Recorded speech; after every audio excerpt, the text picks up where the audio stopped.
Salve, salve, querido ouvinte! Seja bem-vindo para mais um episódio de Exausto. Você que estava aguardando mais uma semana pra gente aqui, encher o seu ouvido de muita besteira e muita coisa pra problematizar, sei lá, ou pra querer encher o seu saco, ou sei lá, pra se sentir confortável, ou... Nossa, você foi longe, né, Victor? Ele tá na divagação, na digressão lisérgica. Né?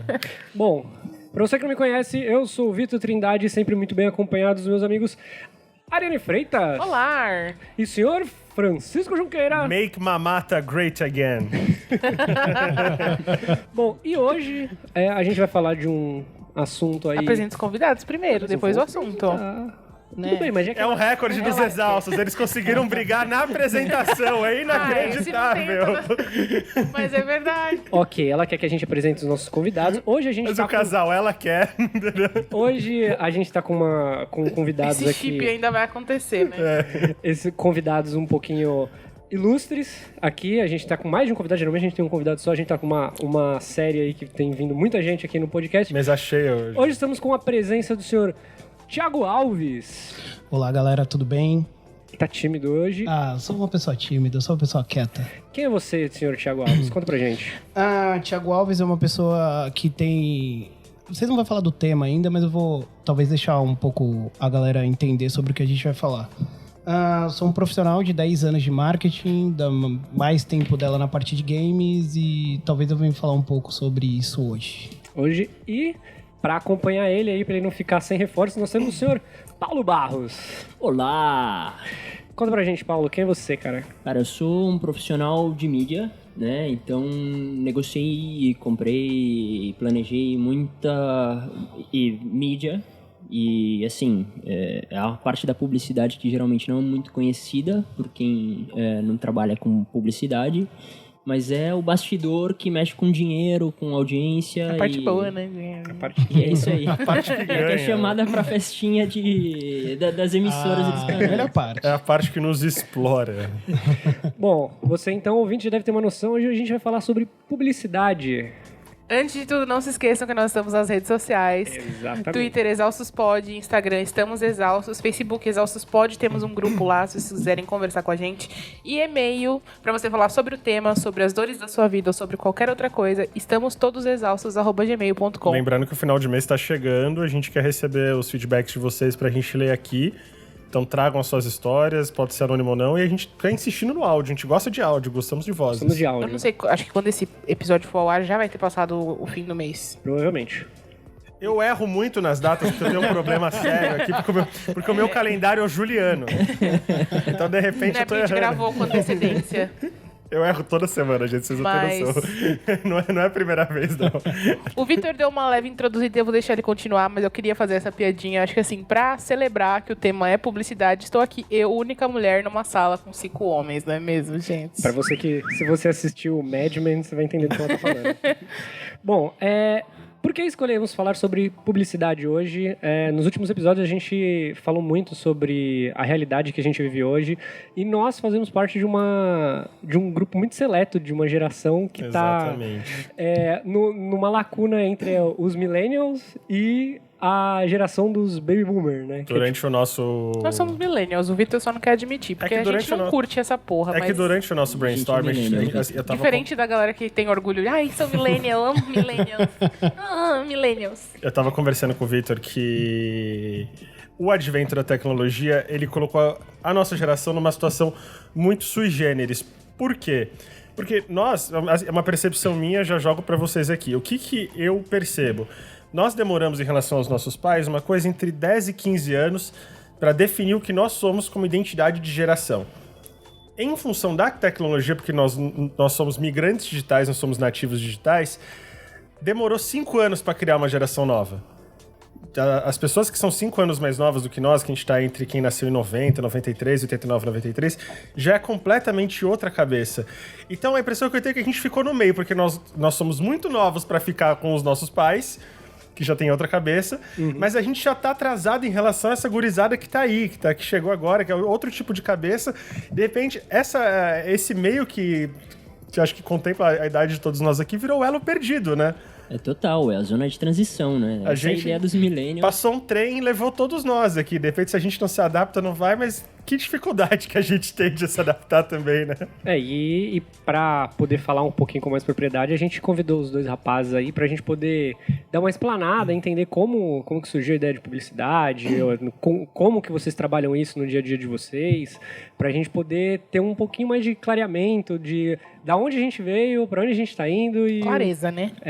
Clareamento de dente. Pode ser. Mais clareamento. Olha, a gente é comunicador, mas não quer dizer que a gente não é inibido de Colgate Fresh. Primeiro patrocinador do Exaustos. É o Dr. Motinho, o dentista que mora aqui no prédio da Ariane. Oi, desculpa. Deve ter vários aqui. Então, vocês conseguem dar um norte pra gente, de onde a gente veio, por onde a gente foi? Cara, é muito difícil você falar de publicidade, porque assim, você sempre... A publicidade, ela vem, né, pra suprir uma demanda das pessoas trocarem, né? Então, tem alguém que tem um produto, né? Provavelmente ele tem um excesso de oferta, ou não, mas ele quer trocar esse produto, né? Por dinheiro, seja pelo que for, e ele quer gerar uma demanda por esse produto, né? Então ele tenta da melhor forma possível, né? Ou, enfim, gerar essa demanda por meio de, enfim, de publicitar, né? De emitir, né? Para todo mundo, para todo um público-alvo, o que é o produto ou serviço que tem. Ou ele tenta mudar uma opinião que já tem sobre ele mesmo, sobre o produto ou serviço que ele tem. Então, a publicidade, assim, existe desde que as pessoas trocam. Que sempre teve gente querendo, né, trocar o espelhinho por, né... Pelas terras de São Por esse Paulo. pedaço de terra gigante que eu quero usar pra explorar e O escravizar. espelho e você me dá o Brasil. Resumindo, é isso. Eu acho que dentro do ponto de publicidade existe uma evolução natural também do processo de compra, vamos dizer assim. Quando você entra dentro da evolução, pensando em gerações, existe também o processo do marketing como um todo. Então, quando você passa por evolução do marketing, você passa também pela evolução do consumo. Então, o modo que seu pai, ou o modo que talvez as pessoas consumiam anteriormente não é igual ao consumo que a gente tem hoje. Então você tinha um processo anterior de uma pouca procura, vamos dizer, a procura e a demanda era adequada, porque também vamos puxar um lado mais econômico do sistema. A gente falando de 1900 e bolinha, 1990 para cima, a gente tem uma economia no país diferente do que a gente tem hoje, processo de compra diferente que a gente tem hoje, e modelos de compra diferente que a gente tem hoje. E então a acesso publicidade, também, né? exatamente. Então a publicidade para essa época, além de você não ter uma demanda tão grande, você tinha uma procura adequada porque não era todo mundo que conseguia comprar. Então a parte da publicidade era mais focada e um pouco mais voltada para o abastado, vamos dizer assim. Por que o abastado? O poder de compra não era para todo mundo. Não existia o que a gente conhece hoje de carnê. Sabe aquela coisa que você vai e paga em 60 vezes? Não tinha. Nem todo mundo era cidadão, né? Exatamente. Que são bancos, na verdade. E aí também, você né? vem num processo evolutivo onde você tem uma grande procura, depois de uma demanda em mudanças políticas de aumento de crédito. Não confunda crédito com educação em sistema, aumento de crédito mesmo, tipo, preciso fazer o dinheiro interno rodar. Com isso, a publicidade, ela ganha também uma força dentro disso, porque ela tem uma crescência da classe C, uma expansão, e com isso você tem uma parte de mais meios de divulgação. Com isso, você aumenta a sua demanda, vamos dizer assim, e a sua procura. Fica uma coisa que a gente chama hoje de... Não exatamente anteriormente, você precisava daquilo que você comprava, mas você não tinha tanto para poder comprar. Então, era reduzida a sua compra. Na evolução do tempo, você realmente tem coisas hoje que você não precisa. E essa é a grande sacada da publicidade. Ela consegue adaptar o tempo ao que a pessoa procura dentro da demanda que ela tem. Mas Então- Eu acho que a publicidade, ela cria demandas, na verdade, Isso né? que eu ia falar, De acordo Thiago. com Você o não que- acha que a gente está numa situação hoje que, em função da publicidade, você cria demandas que não são necessariamente acessíveis? Então, você cria um parâmetro de consumo, que é o que acaba formulando gerações, por assim dizer, que é a questão do ter em detrimento do ser, assim, parece super batido, mas pra mim é extremamente atual, porque senão você não justifica alguns tipos de consumo, porque se você for... Eu não sei como é que tá esse levantamento. Eu lembro que houve um levantamento do Serasa em relação ao que fazia com que as pessoas ficassem devendo.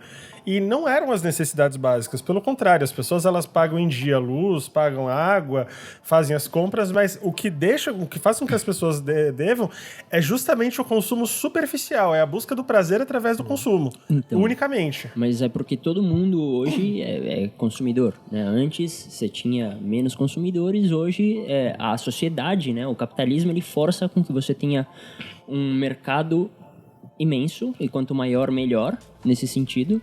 E é isso, né? Nem todo mundo pode consumir como quem tem muito dinheiro. A publicidade é a ferramenta para manter o capitalismo rodando ali. E aí ela cria as demandas. Você também coloca um ponto, vamos tentar olhar pelo lado de teoria um pouco, tá? Você tem um lado teórico da parte de marketing, que é prometo que não vou ser chato, vou ser super rápido.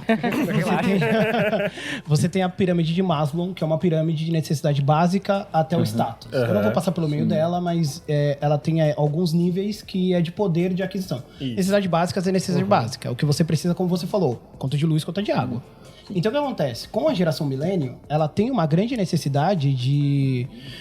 ela não é tão... Ela é uma geração mais crítica, mas mesmo assim, as necessidades dela não é que são superficiais, são ligadas ao status. Então você tem uma inversão de valores, que a parte do status se torna a base da sua coluna, onde você prefere, vamos usar mídias como hoje, você vê uma foto do Caribe no Instagram, daquela praia maravilhosa, você olha e fala, meu Deus do céu, é onde eu quero estar. E aí você tem o capitalismo, você tem o poder de consumo, você tem o crédito, você faz em 60 vezes e aí você perde o emprego no meio e não paga. Isso me fez lembrar até mais aquele recente daquele vídeo lá do quanto custa seu outfit. Que, tipo, são pessoas que... Beleza. Terrível. Não, Terrível. Eu não sei dizer exatamente se é terrível, mas são pessoas que realmente que vivem Você de chegou a ver isso? Você tava fora. Você chegou a ver aquela criançada falando essa aqui e uma Isso, camiseta branca, R$600. Falei, gente... É isso que eu não entendi. Tipo assim, eu ostento dinheiro, então eu gero mais dinheiro. Não, o que eles estão ostentando ali é a capacidade de poder ter comprado algo que, assim, pode ser, ao nosso ver, porque a gente vem de outro tipo de geração, justamente, a gente tá pegado ao fato de uma camiseta branca ter custado $1.000. Isso não vem da publicidade, isso é já mais sociologia, né? Porque todo mundo quer consumir como se fosse rico e quer ter o status de como se fosse rico. E no capitalismo, vale quem tem mais dinheiro, quem tem mais capital financeiro. Não é a camiseta em si, porque essa camiseta, ela não justifica custar aquilo, porque não é a camiseta do inspetor Bugiganga, do Buzz Lightyear, que ela vai sair um foguete. É uma camiseta ela faz branca. Um café pra mim. É uma camiseta branca, porra. Mas o fato dele conseguir dizer que ele pode comprar... É o que muda tudo na cabeça. Mas sabe o que eu acho curioso nisso? É que depois que eu fui atrás, esse vídeo foi um alavanque, principalmente pra essa galera, deles fazerem mais dinheiro. Porque aquilo foi um outdoor pra eles. Aí existe outro ponto, que também é a parte da publicidade hoje, que você tem a parte do viral, né? Você tem essa grande massa hoje. Eu acho que você tem uma parte de... antes do Facebook, depois do Facebook, que a publicidade também entra dentro dessa parte, onde você consegue, com as redes sociais, ter uma mudança de aspecto de consumo. Hoje, você olhando as estratégias, principalmente de mídia, que ele pode falar até melhor do que eu, hoje você se importa muito mais na parte de trabalho dia a dia, em ter o cálculo de retorno, que é você conseguir exatamente taguear aquilo. O termo taguear significa você conseguir identificar quem é a pessoa e da onde ela vem para você ver o quanto de retorno você tem em cima daquilo. Então as redes sociais ajudam muito nesse cálculo que você tem. E isso, com a parte de visualização e também a parte de viralização, consegue te dar um approach muito melhor do marketing, que foi uma campanha como essa que viralizou de uma forma onde eu tenho certeza absoluta que as marcas, independente da pessoa não ter R$600 para pagar, ela foi atrás e comprou uma camiseta.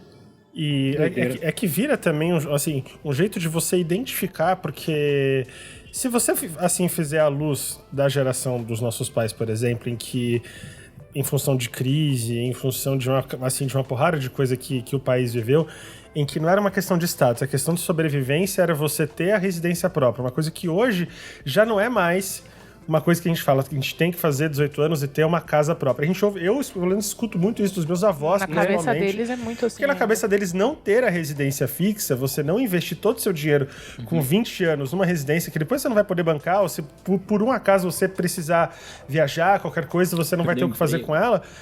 Na cabeça deles é um absurdo.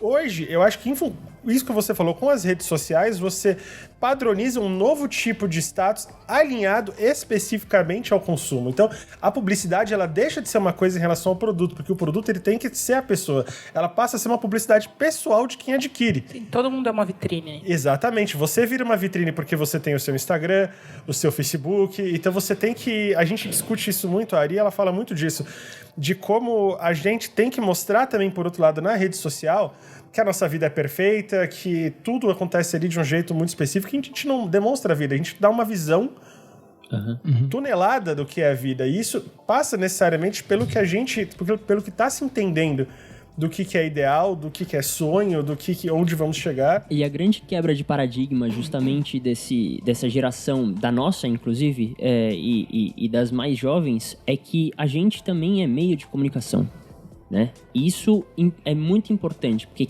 muda completamente como se estrutura, como se compra, como se vai, como se faz publicidade, como se vê. E cada dia, né, você tem mais leis, né? Bem ou mal, os políticos criam leis para, enfim, evitar que a tia Cotinha atropele alguém. Ou, tipo, não se incomode com a propaganda, tipo, de pinho-sol, sabe? Ou de cerveja. E um ponto, assim, divagando um pouco, tipo, uma das únicas instituições que eu conheço no Brasil que funcionam muito bem é o CONAR, que é o Conselho Nacional de Autorregulamentação Publicitária. A galera tem medo do CONAR. Mesmo. Que é uma coisa muito engraçada. Pode falar. Não, só colocando uma vírgula no CONAR, que é muito importante, que o CONAR, ele funciona por denúncia. Então, muita coisa que você vê errado na publicidade, e aí que tá o grande sacada de publicitários. O CONAR também é uma estratégia de publicidade. Vou te explicar o porquê. Ele funciona com denúncia. O que acontece? Quando você gera uma denúncia no CONAR, a sua propaganda, ela provavelmente vai ser removida porque ela, querendo ou não, tem coisas que não podem... Ela transgride. O CONAR. Então, isso gera mídia também. Então, por exemplo, tem um case que você pode identificar como sucesso de estratégia de CONAR, que é da Devassa.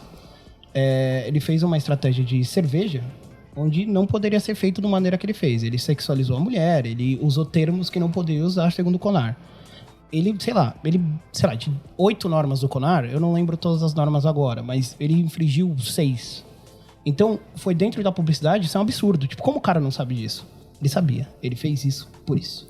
Então, a publicidade usa termos de defesa da publicidade até para se... Mas você não acha que é porque a gente está vivendo a plena geração em função das redes sociais, em função dessa coisa Twitter e tudo, falem bem, falem mal, mas falem de mim, tem que estar falando. Sim. Uma coisa que eu vi muito inteligente nos últimos dias é uma coisa de confusão que a gente tem de vários termos, né? A palavra informação, ela não significa formação. As pessoas identificam hoje um termo como a informação de certa coisa, você chegar e falar sobre isso como uma certeza daquilo. Hoje você não tem mais divisão e também parte de gerações diferentes, você não tem mais o questionamento. Você vê aquilo no Facebook, que na verdade não é uma... Gente, não se assustem, o Facebook é uma ferramenta social. Pode não parecer hoje, mas ela é. Ela funciona para isso, não é um... Ela não é referência bibliográfica. Ela não nasceu nesse objetivo, então, mas... Então, assim, ela hoje tem esse intuito que as pessoas hoje não sabem mais dividir. E aí que entra dentro desses passos que você falou. Hoje a gente vive dentro disso, mais por uma aceitação nossa, um termo pesado, mas uma burrice optativa, né? Porque você tem a internet uma preguiça hoje, também, né? E você tem hoje a internet como fonte de informação. Você prefere não olhar para ela e, querendo ou não, a publicidade, por meios que muitas vezes eu também não concordo, usa isso ao seu favor. Ela sabe que você faz isso. Então, pelo consumo seu hoje de conteúdo, de horas que você passa dentro disso, a publicidade usa isso ao favor para vender produtos. As eleições desnudaram o fato de que 7 a cada 10 brasileiros se informam pelo Zap Zap, pela corrente do Zap. Ninguém quer apurar, tem que chegar aquele pastelzinho pronto da informação, e aí você tem todo tipo de barbaridade possível. Eu falei aqui em outro episódio da minha tia Telinha, que é uma fonte, ela ela deve propagar pro resto do país todo tipo de barbaridade que vocês não têm noção. Eu falei que eu vou confiscar o celular dela, porque é umas coisas que você olha e fala, mas a facilidade que você tem de devagar é você tirar a aba, ela sabe fazer, não se enganem, porque véia mau caráter mesmo, ela sabe pesquisar e ela não se dá o trabalho de apurar, porque é fazer mídia. Mas a grande questão o cidadão ele nunca teve trabalho de apurar. Ele sentava e ele via o Cidade Alerta, ele sentava e ele via o Jornal Nacional. O que mudou foram os veículos que ele começou a consumir e o poder que ele sentiu ao poder transmitir a mensagem, se sentir a pessoa que está passando a notícia para frente. É por isso que o WhatsApp cresceu tanto e as pessoas se informam tanto pelo WhatsApp. Elas se sentem poderosas de estar passando em primeira mão aquela informação. Exato. Independente de ser uma asneira inacreditável. Nunca foi o trabalho delas apurar. Chegou para elas de alguma maneira. Tá escrito lá que fulano disse... Entendeu? Tá escrito lá. E aí ela traz pra voz dela. Então, assim, eu confio porque foi uma pessoa que eu confiei que me passou. E aqui tá dizendo que foi um especialista que disse. É sempre o disse, o fulano que disse que o fulano A minha tia Telinha descobriu que o Queiroz é do PT, inclusive. Tá espalhando pra todo mundo. Meu Deus. Eu acho que dentro dessa parte de publicidade, quando a gente entra dentro de redes sociais e todo esse aspecto de, enfim, marketing que foi feito, existe uma coisa...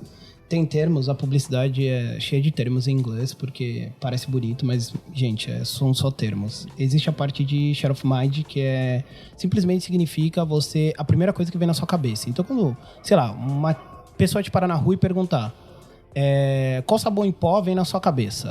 Você fala, sei lá, Omo. Isso é share of mind. Isso é uma estratégia que eles fizeram para ficar na sua cabeça. É o tanto de mídia que eles impactam você. Na política foi feito isso esse ano de uma forma que ninguém percebeu, mesmo talvez de uma maneira não tão legal. Então você tinha ali um share of mind muito forte. Por quê? Porque você tinha informações boas e ruins de candidatos a todo tempo, independente da fonte, você tinha a cada minuto aquela informação. Então o candidato que gerou mais isso, ele se tornou share of mind, porque as pessoas acabam falando mais dele. Isso é um termo de publicidade muito usado quando você quer colocar alguma coisa à frente, independente que ela tenha alguma... Muitas vezes é usado quando ela não tem nenhum diferencial, tá? Quando você não tem um diferencial de produto, você usa o share of mind. Você precisa ser a primeira coisa que vem na cabeça da pessoa para vender. Mas isso, de certa forma, é um momento também singular, porque conflita duas coisas. Porque uma coisa a gente pode atribuir à pessoa mais velha, que ela acredita em qualquer coisa, que ela é um target mais fácil em relação a certo tipo de publicidade. Só que a gente está em determinado momento em que não tem mais diferença de idade. Você vê pessoas... Você vê o tiozinho, o tio Quincas fazendo, você vê a vozinha fazendo, você vê o teu primo que você detesta fazendo. Todo mundo está envolto assim, no mesmo tipo de coisa. E a rede social, a impressão que eu tenho é que ela se ligou completamente em mil aspectos possíveis. Porque, veja bem... Eu não, assim, se você parar pra pensar em quão maluco eu não posso pesquisar nada no Google que de repente o Facebook tá me anunciando. E funciona, porque eu tô comprando. Eu tenho acesso a 1000 lojas de camiseta virtual, camiseta nerd, sei lá, de repente eu tô comprando. E a hora que eu tô encerrando, eu compro e falei, cara, lá se foi um dinheiro que eu não podia ter gastado. Que eu não precisava. Que eu não, com produtos que eu não preciso. E eu tô exposto a isso. E eu tô no Circle of Life que tá rolando aqui. Eu sou a zebrinha lá, fazendo reverência pro meu predador. Do Rei Leão, mas você comprou a camiseta. Eu perdi a luta, então. A publicidade funcionou. Porque, no fim das contas, pouco importa se você tem dinheiro ou não. Ele quer vender. Entendeu? Tá. E aí, falando só da parte estratégica, entrando um pouco de novo, não se assustem, pessoas. Quando você entra, pesquisa alguma coisa, sei lá, camiseta branca, e de repente aparece isso no Facebook pra você, aparece em sites que você entra e você começa a pensar, meu Deus, eu estou sendo... Alguém está na minha casa me investigando. Existe uma estratégia de mídia que é o remarketing, que é simplesmente você entrar no Google e você tem lá uma ferramentinha, que é o Google mesmo, você paga isso e todos os passos que você for dar posterior a procurar essa camiseta, ele vai te atingir com isso. Então, resumidamente, como ele falou, o marketing faz isso para vender, a parte de publicidade ela existe para isso. Se ele comprou, foi bem feito. E não é só o Google, né? O Facebook, ele comprou os lugares onde a gente tá, então o WhatsApp, o Instagram, que a gente tá inserido com mais frequência, e muita gente hoje se assusta com uma coisa que já tá acontecendo há muito tempo, porque você conversa com algum amigo no WhatsApp e aí não dá 2 segundos, você abre a janela do Facebook, tá lá o anúncio do que você tava falando. Você não falou em mais lugar nenhum. Tem história da minha... Eu não lembro que isso foi amiga minha, mas estavam falando, eu tava achando que tava grávida, mandei um áudio pra minha colega falando que suspeitava. Eu entrei no Facebook e tinha um anúncio de teste de gravidez, tá ligado? Tipo, what the Eles fuck? estão ouvindo a gente. Não é um episódio pra te deixar paranoico, mas sim, você está sendo ouvido. Você concordou com isso quando você aceitou os termos de serviço ali. Existe toda uma discussão a respeito disso agora, porque eles estão segmentando os públicos do Facebook por conteúdo. Então, pessoas de idade tal, sexo tal, a gente vai mostrar isso aqui. Isso, como ferramenta de manipulação, por exemplo, para você... Teve essa discussão fodida agora nos Estados Unidos em relação às eleições. Porque você consegue transmitir, por exemplo, se você percebe que o candidato X tem mais acepção entre pessoas de idade tal, porque se esse tipo de pesquisa tem aqui... Então, você consegue direcionar as notícias. Aí já não é lá. mais idade, né? Como você tinha comentado. Aí é mais comportamento, né? Porque, né? Mas sei aí, lá, por um estudo psicológico X, descobriram que se você ouve Nickelback, você tende a ser... Eu acho que o nosso... democrata. Eu acho que o nosso comportamento como sociedade, hoje, ele tá vinculado de maneira inexorável ao consumo. Sim, o consumo, ele entrou de certa forma que alguns valores que se tinham antigamente, eu não vou parecer saudosista, mas dos valores, o consumo destruiu tudo, não é isso que eu quero dizer. A gente tá necessariamente pautados pelo consumo do momento em que a gente acorda até o momento em que a gente dorme, do momento que a gente nasce. Cara, eu tava vendo outro dia, por pura curiosidade, fui com meu pai numa... Você mencionou isso agora, me veio isso à cabeça. Numa loja de bebê. Você gasta fortunas e fortunas, porque são adereços. Não é só o berço. Não é só... Você não se preocupa mais em colocar a criança num berço onde ela tem que repousar, ficar saudável. São adereços e fortunas, e de repente fala, mas... Vai crescer em 2 anos. O que você vai fazer com essa parafernália toda que você montou aqui? Às vezes menos que 2 anos. Exato. Até uma coisa que você falou de... isso é muito complexo. Até a parte de consumo de bebê que você falou, da parte desde quando a gente nasce. Vou dar fonte aqui. Minha esposa me passou um link da fonte, porque tem que dar fonte, viu, gente? Tem que dar fonte. De uma especialista em moda, e ela contou sobre o processo evolutivo de como é o consumo de roupas infantis. Na época de inícios de 1900, na verdade. 1900 até 1920. Meninos e meninas usavam roupas brancas e vestidos brancos. E isso era passado de geração em geração, porque era mais prático para a mãe trocar, porque você tá com o vestido, a criança, enfim, faz sua necessidade, você troca, é muito mais prático. E o comércio percebeu isso, que eles não vendiam mais. Por quê? As pessoas passam, vai ficando amarelado, mas até aí naquela época não era um problema. Eu não vou fazer a piada, mas enfim, era tudo em branco e preto. Então... A TV era preto e branco, então a realidade era então não era um problema. O que eles fizeram? Eles decidiram por cores. Então, quando você começou a ir nas lojas, eles inseriram os tecidos de cores que eram mais caros para as pessoas começarem a diferenciar os seus filhos entre a cor azul, que era predominante, e rosa, que era uma cor mais o problema de onde surgiu aí, ó. Exatamente. Então, você pega que o problema vem da base e vem da publicidade. Por quê? Você precisa vender. Você não vai vender branco. Branco não precisa vende. Segmentar. Você precisa segmentar para vender. Então, existe um processo não só político, existe um processo publicitário também e de venda, capitalista total, que passa por isso também, de processos evolutivos, que faz essa mudança do que a gente é hoje. Mas essa questão da publicidade, o que eu vejo, no nosso Inter de Sociedade, é porque a gente pega... A gente usar o Brasil como nosso espectro de observação. A gente pega uma sociedade necessariamente desigual, onde as pessoas não têm as mesmas condições de acesso, mas, por outro lado, elas têm o mesmo acesso visual ao que é ideal para você ser feliz na vida. Então, você gera um topo ali onde nem todo mundo consegue alcançar, porque nem todo mundo vai ter aquele carro foda, vai morar naquele bairro foda, vai ter a roupa branca de $1000, nem todo mundo vai ter acesso a isso, só que tá todo mundo olhando. Porque não é só quem tem a grana que tá vendo o que é o ideal de felicidade, porque a gente transformou isso em ideal de felicidade. E é isso que define o que é a nossa sociedade hoje. Eu acho que isso justifica parte dos problemas sociais que a gente enfrenta hoje. Eu acho que até, se você for pensar, a partir dessa nossa geração, a publicidade é meio que o pilar que sustenta todas as outras coisas, são todas em função da publicidade. Por quê? Porque antes a gente tinha, por exemplo, os veículos de comunicação que a gente estava falando. E eles dominavam a mensagem. Então você ia se informar no jornal, né? E aí, de repente, todo mundo é um veículo de comunicação. Tá todo mundo falando. Então a gente precisa... aqueles veículos que antes viviam da publicidade precisam se reinventar o tempo inteiro para conseguir vender, para conseguir se manter vivos. E aí eles têm que apelar para a publicidade também. As pessoas que estão ali como veículos, elas entram na própria divulgação. E aí, o que acontece? Todo mundo vai criando novos padrões de consumo. Então, assim, você está falando que a gente cria o ideal. Não existe um ideal, existem muitos. E a gente tem tecnologia suficiente para fazer cada classe, cada grupo se firmar naquele ideal e vender diretamente para essas pessoas. Falar a mensagem, mandar uma mesma mensagem para vários grupos diferentes, de maneiras diferentes, sem que um saiba que o outro está recebendo de outra maneira. Tem uma série muito legal que é um spin-off de The Good Wife, chama The Good Fight. Tem no Amazon Prime, tem disponível para assistir. E que fala da época da eleição do Trump. Então, aí pega um pouco nessa polêmica.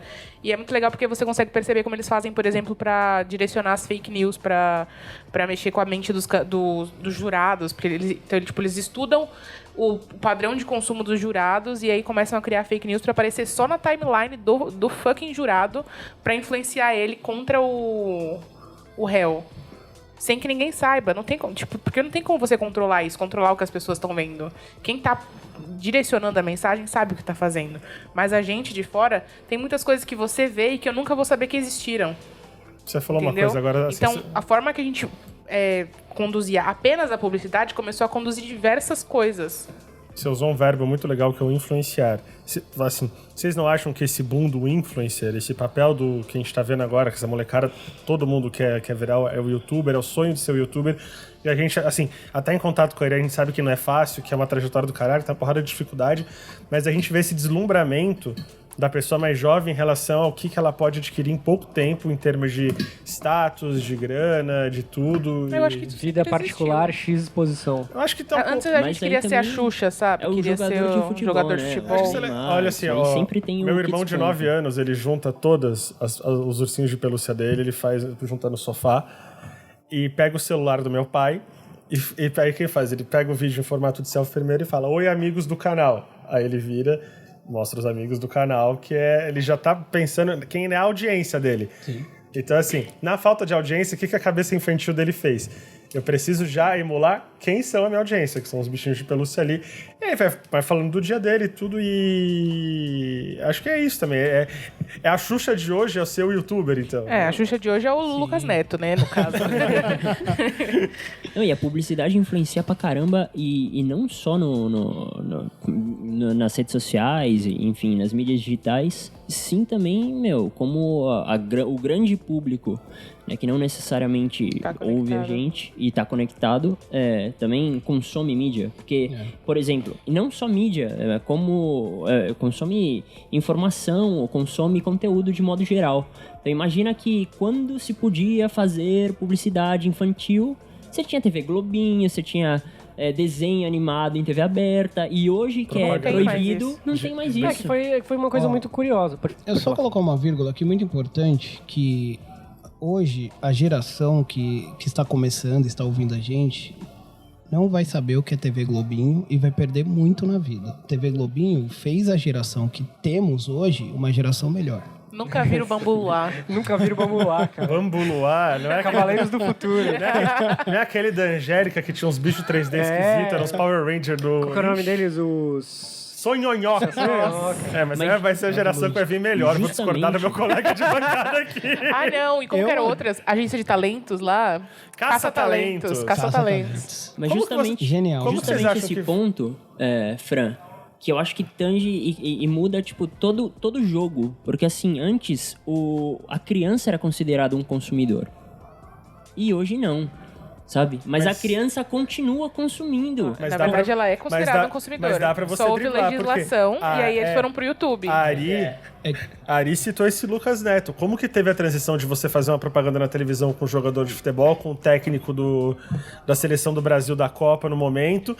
E como que a sua marca... Agora eu vou atrelar a marca ao cara que faz a banheira de Nutella. Eu mostrei pra minha mãe e pro meu irmão. Que foi o que a gente tava Mas o conversando Lucas, no carro. isso é um erro também de todo mundo, de vincular o Lucas apenas à banheira de Nutella. A banheira de Nutella foi como ele chegou a gente, adulto, porque foi o extremo Do absurdo. do absurdo e que foi o que também catapultou ele, que fez todo mundo começar a falar. Mas hoje ele tem uma casa, uma mansão, e ele faz videozinhos, ele conta histórias.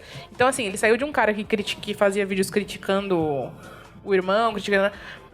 Ele entendeu que o público infantil estava ali, que tinha um vão ali para ele entrar, e ele começou a estudar como falar com essas crianças, perceber as carências de conteúdo que tinha para as crianças na rede aberta, na televisão, e criar especificamente para elas. Então, se entrar no canal hoje, são vídeos completamente assim. Lembra quando a TV Cultura, quando a gente assistia que era criança, aquela coisa de um cara contando uma história, que se você olhar hoje, você vai falar, nossa, isso é ridículo. A TV Globinho deu essa brecha pro basicamente isso. Lucas Neto nascer. Então, assim, são conteúdos até inocentes entre aspas, porque tá tudo ali de alguma forma vendendo. É um cara de 30 anos, ele não tem 30 anos, ele é mais novo que a gente, mas com um quarto de brinquedos gigante, o tempo inteiro consumindo e abrindo. Ele ainda é diferente dessa geração que faz 1 milhão de unboxings de brinquedos e que cria também desejo de consumo nas crianças, mas isso é uma coisa que também é muito grande. Eu chego na casa do meu primo e ele tem uma enteada que é novinha, agora eu não lembro, deve ter uns 10 anos por aí. E ela senta em época de volta às aulas e deixa rodando assim, vídeos de unboxing, de papelaria, de material escolar. Então, assim, se a gente já ficava louco não vendo essas coisas, imagina vendo uma menina da... você tá rindo? Assim, ela Genial, tá falando. eu acho genial. A minha priminha de 9, o pesadelo da minha tia é um canal de 2 meninas gêmeas, que tem 9 anos também, e a vida delas é ficar contando como que elas driblam a mãe pra comprar coisa no YouTube. Aí o plot twist do canal é quando a mãe chega e descobre, com muitas aspas, que minhas filhas... A minha priminha vê aquilo, aí a gente vai falar, agora tá essa desgraça que tem não sei o que de coelho, não sei o que de boneco, não sei o que tudo. Fez publicidade pra criança, apesar do CONAR. Sem driblar a lei. Aí entra alguns pontos que, puxando mais a parte de publicidade mesmo. Só de tudo que a gente falou aqui, a gente percebe que até o profissional publicitário, ele tem que se reinventar toda hora, porque muda-se muito o tipo de consumo e tá muito... Né? Exato, perfeito. Então, assim, quando a gente parte para essa parte de comunicação, principalmente na parte das crianças, dentro desse, vamos dizer, poder de compra, tá? A criança ela é um influenciador da compra. Ela não consegue comprar. Então, o que a mídia faz e a parte de publicidade faz dentro disso? Só botando uma outra vírgula, que o Felipe Neto e o Lucas Neto, eles foram muito inteligentes na parte de identificação de público, que é uma parte de publicidade também. Eles saberem para quem comunica e de forma que comunicar. Eles foram muito inteligentes porque eles conseguem manter aquela base fiel de uma frequência que eles o tempo inteiro. O Felipe virou uma autoridade. Sim, é uma coisa surpreendente. Então, assim, quando você fala do unboxing de material escolar, o que uma... vamos dizer assim, o que uma empresa faz? Vamos colocar uma mídia dentro disso. Então, vamos dizer que o Caderno Julinho entre em contato com esse canal e fala, eu quero que você faça um unboxing da caixa que eu vou te mandar.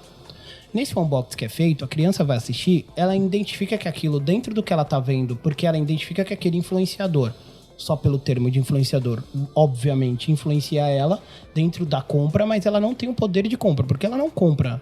Mas quando ela chega dentro da loja e você vê crianças no chão chorando, isso é culpa da publicidade, porque ela quer o caderno Julinho que ela viu no unbox. Então, ela influencia diretamente no comprador, que é a mãe, ou o pai, ou quem for o responsável pelaquela criança no momento.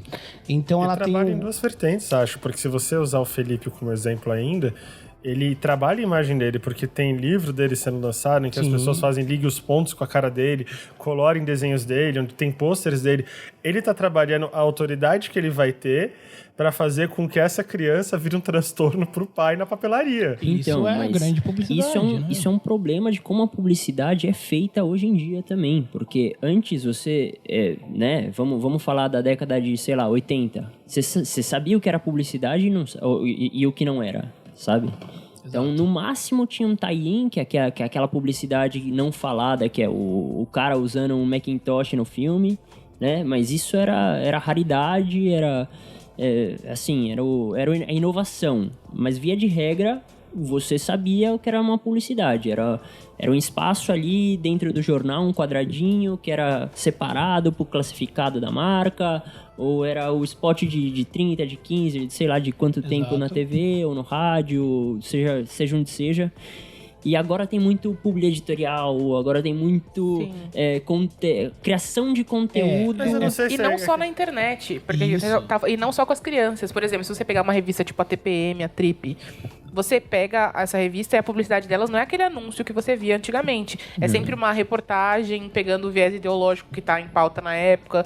Então, por exemplo, eu recebo essas revistas aqui e eu recebi a desse mês tem uma matéria sobre corpo de verão de uma marca de cosméticos. E aí tem lá as meninas com vários corpos, falando por como elas se sentem bem, se sentem à vontade. E aí, no meio desse editorial, tem lá as marcas e tem lá publi editorial, marca tal. Você que trabalha com publicidade ou com comunicação em geral, você olha aquilo e você identifica imediatamente que aquilo é publicidade. Mas um leitor comum, uma pessoa que tá batendo o olho ali... O público-alvo, né? Ela vai passar Mas eu acho que tem batida. uma coisa geracional também, porque se vocês pensarem como um desafio, anos atrás, imagine se não tivesse tido toda a discussão anos atrás em relação à publicidade de cigarros e você pudesse, com os veículos que tem hoje, fazer publicidade de cigarro. Eu acho que todo mundo ia estar aqui fumando. A gente ia estar com cada um com um cinzeiro. Eu acho delicado falar que esse tipo de publicidade que, sei lá, os irmãos Neto fazem, qualquer influencer fazem como um problema, porque eu acho que cada geração enfrentou alguma coisa do tipo. Como, assim, pra gente chegar nas figurinhas de pé necrosado atrás das caixinhas de Marlboro foi uma treta violenta também. Até colocando um ponto, no meu ponto, eu vejo hoje a publicidade, não vou colocar fake news como uma estratégia de publicidade, porque eu não considero. Apesar de ser, eu não considero. Não é. As pessoas usam isso, mas não considero. Quando você usa um aspecto de... Eu vou usar alguns cases de como é feito. A própria Red Bull, quando ela patrocina alguém, ela vai te dar o produto e falar para você manter o produto virado com a marca dela pro vídeo e se potencialmente beber e não falar em nenhum momento, não colocar link nenhum. Ela quer que aquela marca esteja presente no dia a dia das pessoas. Isso é uma estratégia que eles têm. Então eu acho que hoje a publicidade que é feita de uma forma como ele falou, que anteriormente era feito simplesmente como uma inserção de um Macintosh num comercial, hoje você traz isso pra frente da publicidade. Hoje quando você vê um vídeo do YouTube, se você olhar todo o cenário do YouTuber ali, você vai ver aspectos de publicidade que não são faladas. É tipo na novela que você vê o sabão Ariel no fundo da cena. Cara, você falou uma coisa agora, olha isso que... de certa forma é genial. Eu achei totalmente diferente de tudo que eu já vi e de um aspecto que vende.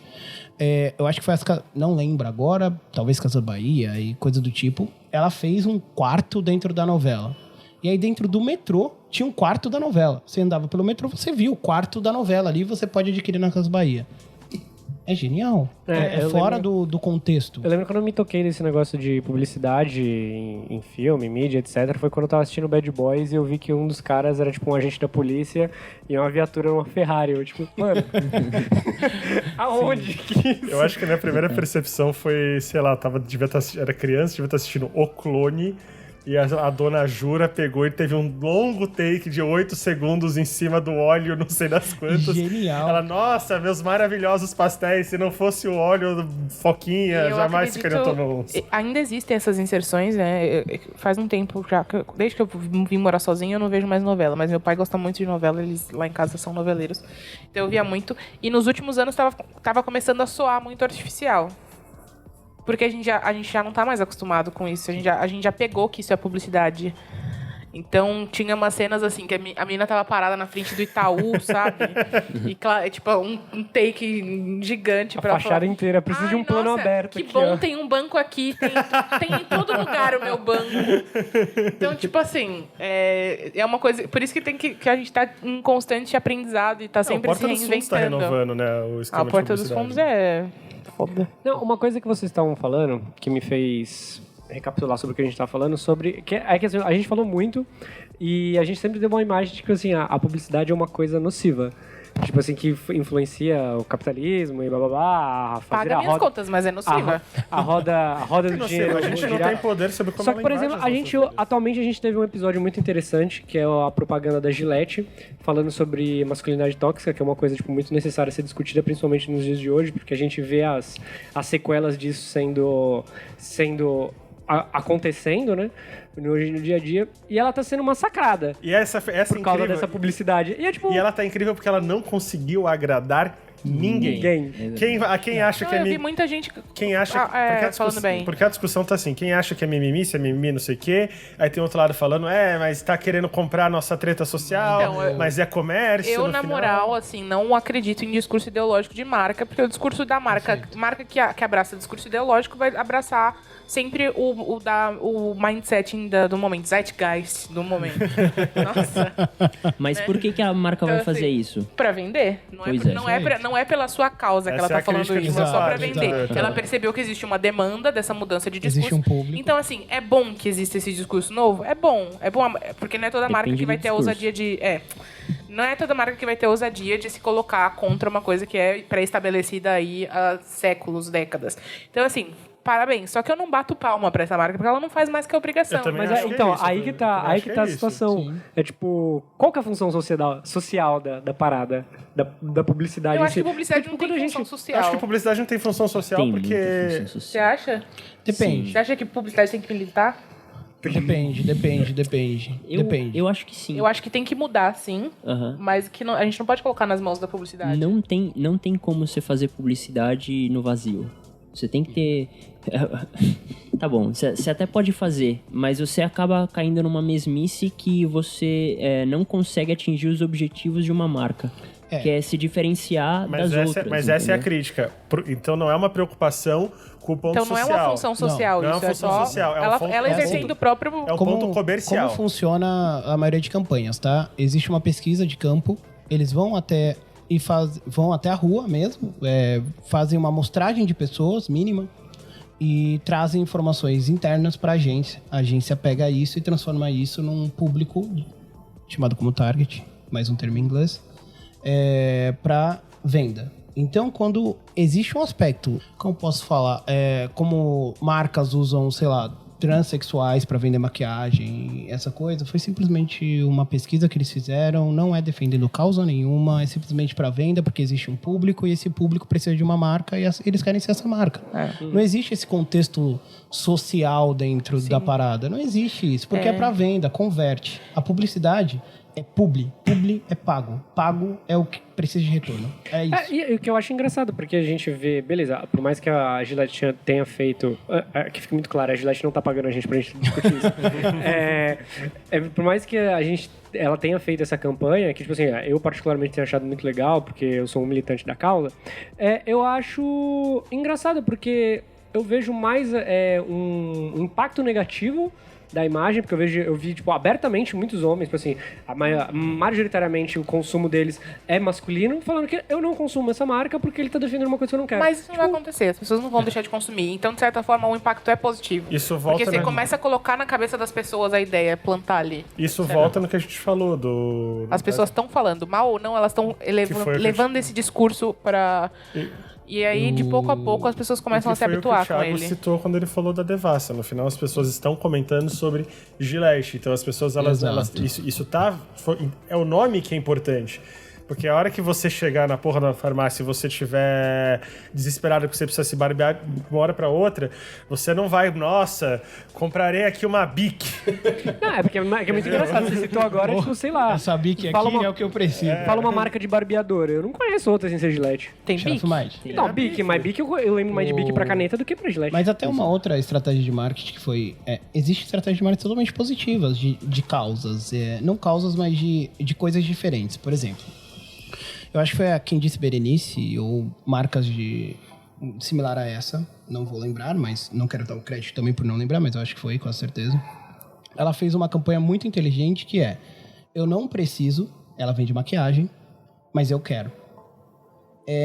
Se você pensar no peso que essa frase tem dentro do consumo de maquiagem, ela quebra todo o padrão de realmente o que eles vendiam antes. Então você tem uma evolução da publicidade, de aceitação, que sim vem a parte social, mas é uma aceitação inteligente. É uma parte inteligente de publicidade. É um posicionamento. Ela se posicionou como uma marca de indulgência, não como uma marca de necessidade. Perfeito. E é o nicho dela. Eu acho que... Isso é uma publicidade bem feita. Falando como criadora de conteúdo, eu gosto de trabalhar com marcas que se posicionam. Gosto. E aí eu retomo aquilo que eu falei.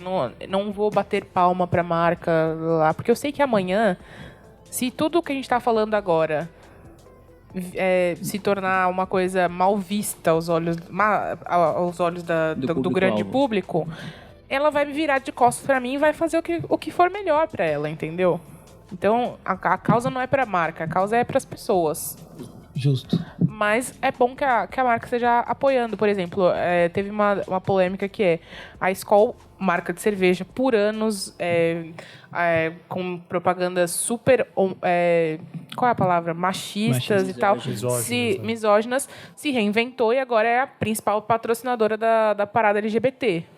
Há 2 anos já, se eu não me engano. Não é porque, então, mas evidentemente, isso volta na nossa crítica. Porque ela quer o público LGBT pra ela, não porque ela se importa. E não é porque também tem um evento onde você vai colocar 1 milhão de pessoas na Avenida Paulista que estão propensas a beber. 3. E você vai colocar uma porrada de stand para que as pessoas consumam. Porque quanto mais você bebe, mais você quer beber. Ainda mais no ambiente onde as pessoas... Tudo aquilo ali é propício. Então é um publish muito efetivo você colocar. A Skol, para fazer um exemplo, na minha cabeça tem as piores propagandas que eu já vi na minha vida. Propagandas chatíssimas. Propaganda que teve uma que eu nunca vou lembrar.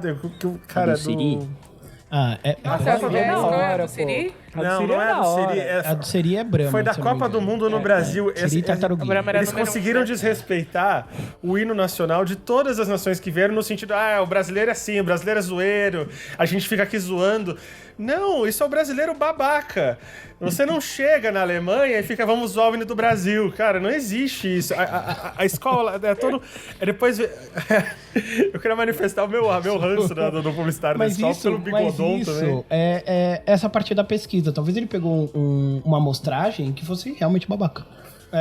E que as pessoas gostam. Que as pessoas gostam. E funcionou. A gente consome, vende. Eu falo muito babaca que... compra. Por incrível que pareça, babaca tem... A publicidade... Babaca só compra. Eu falo muito que a publicidade que funciona é a publicidade que o publicitário faz pro público e não pra ele mesmo. Porque tem muita gente que faz aquelas campanhas pra vender, pra ser bem falado entre a galera da comunicação, e essas geralmente são aquelas que a gente gosta. Eu respeito um cara que faz publicidade pra si mesmo, porque o cara que criou Dolinho não fez pro público, ele fez porque eu falei, eu quero isso aqui porque é meu, e o Dolinho sobreviveu, o Dolinho foi atacado, foi sabotado, tentaram acabar com o Dolinho. Esse tipo de publicidade que a Ariane falou é uma publicidade não necessariamente para marca, e sim para agência. Sim, é pra entendeu? agência. Para ganhar prêmio, né? Para aparecer em Cannes, para fortalecer a imagem de um publicitário específico, que faz parte do jogo também do para justificar cobrar uma fortuna quando uma marca vai tentar contratar. Aí o Dolly não pode pagar a vida. Nada justifica o Dolinho com aquela cara de derrame, velho. Não tem Mas como. assim, a gente falou aqui da importância da publicidade, da importância que ela tem na sociedade, mas assim, tem o publicitário por trás disso, né? O marqueteiro também por trás disso. E o publicitário e o marqueteiro, eles sempre têm um senhor. E isso tem que ficar claro, né? Então, o dono da marca, né? Ou o marketing da marca, o diretor da empresa, ou no caso da propaganda, né? O político, ou... O famoso cliente. O cliente, ele sempre é o senhor do publicitário. E é sempre não vou falar que o dono da mensagem, mas é o que direciona para onde é que nós vamos receber o conteúdo que vamos receber. Também permita fazer uma pergunta a vocês, publicitários. Aliás, todos vocês aqui, profissionais da área e tudo. Me diz, então, qual é a marca de pasta dental mais recomendada pelos dentistas? Porque aparentemente todas são. Porque a frase é a mesma para todas. Depende de que dentista. Depende da pesquisa pelos que você realizou. dentistas. Eu olho e falei, caralho, existe uma coisa qual que eu vou usar? É porque assim, vamos se dizer que dentro dessa amostragem, novamente, que foi feita uma pesquisa, que tudo publicidade parte disso. Ele pegou essa amostragem dele, vamos dizer, não vou citar a marca, porque não tá me pagando, então eu não sei. Se quiser pagar, a gente cita. Ele pega isso e fala, dentro disso, da referência dele, do convenção sei lá o quê, essa foi a mais citada. E ele não tá errado. Se ele tem essa fonte de pesquisa, ele tá certo. Eu não posso chegar com o Conar e falar, não, isso é mentira. Se ele tem essa pesquisa baseada e tem lá impressa com Julinho e Pedrinho, todos assinaram, ele tá certo. Então, resumindo, sempre tem um asterisco, né? Sempre. Mas eu acho que Eu assim, veja bem, eu não tenho estou impressão. totalmente errado. Assim, ó, é recomendada pela maioria dos dentistas do Tatuapé, da clínica tal. Pode ser. Sim. Ele pode fazer isso. Esse negócio, assim, a gente tá falando de cliente, todos vocês falaram de político, e eu lembro que... Eu não sei se foi um ano atrás, 2 anos atrás, 1 ano e meio atrás, foda-se, que o Temer tinha mandado a do vamos voltar, 70 anos em 5, e foi uma vírgula pra alguém pegar ali, reverter tudo, e foi na época também que o MC Biel tava tentando voltar. E eu olhava os dois e falei, cara, é o presidente da Caraca, República e o MC Biel, e a impressão que eu tenho É o combo. que é o mesmo perdido. publicitário por trás dos dois, porque tá terrível isso aqui, entendeu? Ai, gente, esse... É o mesmo cara que cuida do Temer, cuida do MC Biel, não pode ser. Mas eu falo que, assim, até você que tá ouvindo, quer trabalhar com publicidade, você tem que entender que muitas vezes existe algumas coisas que você tem que também pesar. Muitas vezes você vai receber jobs, vai receber trabalhos que você não concorda como pessoa. Como pessoa, você não acredita que naquilo realmente faz sentido, nem como produto e nem como posicionamento. como um todo, né? Então, assim, você tem que entender que aquilo faz parte do seu trabalho e muitas vezes você vai estar fazendo coisas que você, como opinião, como a sua opinião, como a formação que você tem, você não concorda. Mas, ao mesmo tempo, é parte do trabalho. Então, o publicitário, ele também tem esse conflito de vender um produto que muitas vezes ele não acredita. Mas ele vai fazer o principal trabalho dele, que é fazer o produto vender. É aquele filme Obrigado por Fumar, que o cara ele é lobista da indústria do cigarro e o trabalho dele é convencer as pessoas de que fumar não faz mal. Mas aí é outro tipo de profissional, né? É o Relações Públicas esse. Que convence. Sim. A gente é todo um problema aqui, né? A gente, o sério da discussão toda da gente ter reunido essa banca, da gente conversar, foi que há um tempo eu já tinha lido um artigo falando sobre a frustração da nossa geração, de como a gente era uma geração de frustrados, porque a gente veio de uma geração onde o próprio Francisco já citou que sobreviveu a uma crise, onde que estabilidade era o conceito-chave de ser buscado, e beleza, a gente nasceu numa sociedade onde que os nossos pais já tinham conquistado a tal estabilidade e que a gente não é técnica... Ter a estabilidade não foi uma coisa que foi muito discutida entre a gente. É sempre, tipo assim, é sempre aquele puxão de orelha entre nossos pais, como o Francisco falou, ter um teto é a coisa mais importante que você precisa ter. E eu vejo que, tipo assim, a gente não tem muito isso. E a publicidade observou isso ou não? Eu acho que é uma coisa histórica, Vitor, porque se você parar pra pensar, se você colocar de 20 em 20 anos a questão do Brasil... Nos anos 40, é uma geração que viveu uma guerra. Nos anos 60, no Brasil, uma geração que pegou a ditadura militar. Nos anos 80, a redemocratização e a maluquice que foi. A gente pegou, vindo disso tudo, a gente está pegando a sequela disso tudo e o fato de que a gente não precisou de um evento histórico tão dramático para se consolidar. Então, e aí você tem um campo mais fértil, porque como é que você vai fazer... Que tipo de publicidade assim, você fazia nos anos 40? Exército, indústria de armas. Que tipo de publicidade você conseguia fazer nos anos 60 com a censura? Que tipo de publicidade se fazia nos anos 80 quando, de repente, depois de tanto tempo se censurando, se comprimindo uma moda, de repente você pode fazer tudo o que você quiser. Que é essa maluquice que a gente fala de anos 80. Pranchachada. Vale tudo. A gente vem... A gente está entre caminhos de toda uma situação e a gente não teve um empurrão histórico, por assim dizer, alguma coisa traumática. A gente veio nos anos 90. E eu acho que teve muito também da geração anterior por estar correndo atrás daquilo que precisava, de ter vindo de um momento de crise, de aceitar as coisas com muito mais... Não é tranquilidade, mas enfim, de aceitar mais as coisas, as imposições e de não questionar tanto. Não, mas... E aí a nossa geração a gente tá numa fase de questionamento. E aí... Você termina, desculpa. Perdão. É que eu esqueci que eu ia falar. Perdão, termina. E é isso que acaba criando essa mudança na dinâmica do que tá... eu esqueci completamente o que eu ia falar, Victor. Desculpa. Era um Então, raciocínio legal. Então, mas aí eu acho que vem, de novo, eu dando 3, 5, sei lá, 1000 passos pra trás pra tentando olhar ter uma visão, sei lá, um pouco mais panorâmica da situação. eu acho que, assim, apesar de todos os pesares históricos do Brasil, de todos os problemas institucionais que o Brasil teve, né? As instituições sociais vão muito além disso, né? Então, você tem igrejas, você tem casamento, você tem a compra de casa, você tem, tipo, o tipo de bem que se consome, você tem... E a sociedade era muito pautada em umas tradições que, ao longo do tempo, né? Deixaram de ser paradigma. Então, hoje em dia, você tem instituições muito mais fracas nesse sentido, né? Você tem uma igreja que, bem ou mal, né? Sei lá, tá cada vez mais dispersa, né?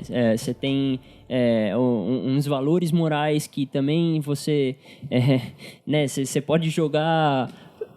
entre, né, né, por exemplo, os casamentos não duram tanto hoje em dia, você tem um monte de instituições que elas não funcionam como elas funcionavam.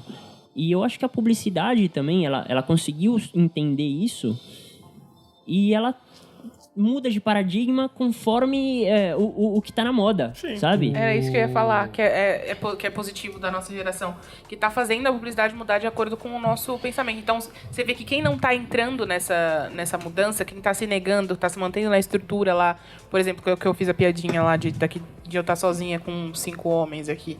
Então, as agências que estão lá, que continuam sendo racistas, continuam tendo posicionamentos machistas dentro estruturalmente, ou que continuam insistindo em campanhas retrógradas, que não conseguem olhar, por exemplo, para o digital com o mesmo carinho que olha para o tradicional, elas estão fechando. A gente viu recentemente a DM9 fechar. A prova Era do tipo assim, você falava publicidade, a DM9 aqui. A prova do cético que vocês estão falando é que quem está resistente para mudar está se apegando, e é por isso que a gente tem esse fenômeno que está acontecendo hoje no Brasil, nessas mesmas instituições que foram dispersando. E é por isso que você tem hoje esse levante que o mundo inteiro está olhando de valores de igreja, de valores de exército, porque essa galera que se recusa a se mudar de qualquer jeito, que tá alheia aos questionamentos que a gente tem feito, essa galera tá se apegando nessas instituições que ficaram para trás em algum momento.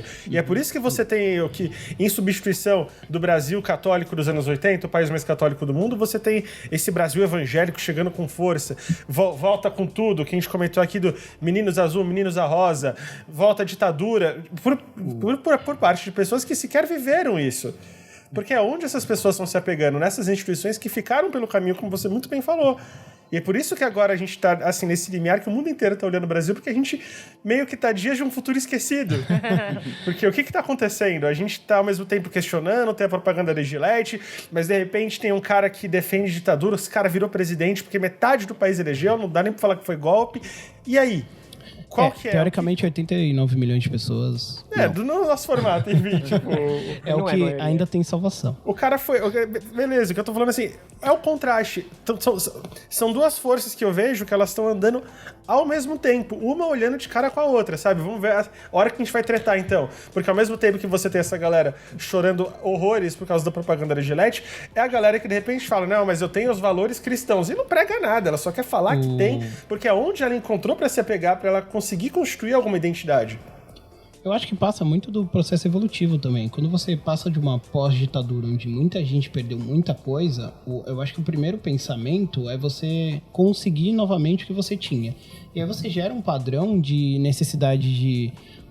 vamos dizer assim, de você precisa ter sua casa, você precisa ter... E é a geração dos nossos pais que vem com esse apelo, mas eu preciso ter as minhas coisas, senão eu vou perder, porque a ditadura tirou tudo de mim. Então, eu tirou tudo de várias pessoas. Eu não posso perder isso. Você tem em 92, um processo que as pessoas perderam a poupança, gente. Durante a e aí você tem uma sessão de perdas que as pessoas não querem perder. Elas querem ter estabilidade. E aí, quando você vem num processo migratório entre uma nova política, onde está poder de crédito, onde seus pais conseguem realmente te dar uma estabilidade, você vem instável. Eu acho que o grande problema da nossa... De certa forma, o grande problema da nossa geração e da próxima, a gente tem estabilidade. Então, a gente tenta gerar um problema ou achar soluções onde não tem soluções. Mas aí que tá. A nossa estabilidade vai até a página 2, né? Porque, sei lá, nos slides seguintes, a gente vai chegar a se aposentar, mas será que a gente vai aposentar? Não, mas aí que tá. O que eu falo em relação a uma guerra... A gente tá... em relação ao que era antes, é muita coisa. Por exemplo, você tem em 1992, 1990... uma época de inflação diária. Você não sabe comprar pão no outro dia, qual vai ser o valor, 500, 600%. Hoje, não tem como. Hoje assusta a inflação chegar hoje, quando chegou em 11%, que foi em 2015, as pessoas já ficaram apavoradas, mas quando o Sarney assumiu, cara, era coisa de 300, 400, 500%. Gente, eu achei Você fazia a compra num dia porque tava bom. No outro dia, você que nasceu em 2000, parabéns, você não passou por isso. Eu acho difícil a gente falar assim, você fala de se aposentar. É uma preocupação que eu tenho mesmo. Beleza, eu não vou conseguir me aposentar tudo, só que eu não posso ser anacrônico ao ponto de imaginar como é que era a vida de um cara. Mas você tem um trabalho, né? Em 1900... Agora nós estamos em crise, mas até então a gente, classe média... Agora, aqui... imagina o cara em 1943, que o medo era não se aposentar porque ele podia morrer. Ele não vai me aposentar, eu vou morrer, cara. Não, O papel é outro. Imagina o jovem de 25 anos na Polônia em 1943. O que passava na cabeça dessa pessoa? Então, é outro tipo de conflito geracional. Eu acho que o que o Thiago está falando e faz muito sentido, que é aquilo que a gente estava comentando aqui. Não teve um empurrão traumático. Exato. A gente está tentando gerar o trauma, na verdade. A escolha que foi feita é de tentar gerar um trauma para mim. Você tentar problematizar, tendo informação, você tenta problematizar para gerar um trauma. Evidentemente que você tem a questão da desigualdade econômica, e isso é de fato uma preocupação, porque a gente não sabe o que vai ser amanhã. E numa sociedade tão imersa em consumo, onde as pessoas elas relativizam cada vez isso, você só percebe quando você está passando necessidade. A gente tem contato com a pobreza o tempo inteiro, e ainda assim, com a pobreza extrema o tempo inteiro, mas ainda assim não chegou na minha casa, não chegou nas minhas coisas, ainda que a gente esteja no último mês de desemprego. Esteja no último, assim, se você está no último mês de seguro-desemprego, ainda assim você ainda não está debaixo do viaduto do chá mendigando moedas, entendeu? Então, é exatamente isso, que você, juntando as duas coisas. Por que a gente está tão ideológico? Por que agora tem todo um viés de questionamento? Porque a gente não tem outras preocupações no momento. A nossa preocupação principal não é suprir a família e guardar, porque a qualquer momento a gente pode perder. Então a gente pode questionar, a gente pode ver o que está acontecendo de errado socialmente. Só lembrando que falando um pouco desse aspecto político, saindo um pouco do aspecto de publicidade, a Constituição é de 1988. É muito nova. Então, se você for ver antes disso, era uma baderna. E outra Chegava coisa, lá e fazia o que você quiser. Mas, Thiago, a nossa democracia... Não que seja boa a Constituição, não desculpa. volta, né? Não tô achando boa a Constituição. É que, assim, não existia isso. Não tinha. E assim, no aspecto do brasileiro, a gente tem que entender também que a nossa democracia é muito jovem. Foi rompida agora com o golpe do Temer, mas é muito jovem. Ela tem basicamente a nossa idade.